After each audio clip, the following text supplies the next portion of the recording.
How to play YouTube music on Alexa Echo Dot. Hello guys, this is Atticus and welcome back to App Hacks. And in today's video, I'll teach you guys how you can play YouTube music on your Alexa Echo Dot. So let's get started. First, what you'll have to do is enable your Bluetooth on your smartphone. To do that, open up your settings and your phone. You can simply scroll down from the top and turn on your Bluetooth.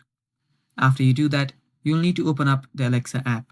Go to the Alexa app on your phone and tap on Devices tab. From there, you'll need to select the Echo device. Choose your Echo Dot from the list of devices, and after that, you'll need to pair them. Tap on Bluetooth devices and then pair a new device. Your Echo Dot will start to search for available Bluetooth connections and find your phone's connection right there. You can search your device's name there, and after you do that, connect your smartphone. Select your smartphone from the list of the available devices and confirm the pairing if prompted. And then from there, you'll be able to play the YouTube music. You can even start playing from your downloads. And yeah, that is basically it. So that is how you play YouTube music on Alexa Echo Dot. Thanks for watching. Stay tuned for more upcoming tutorial videos and bye-bye.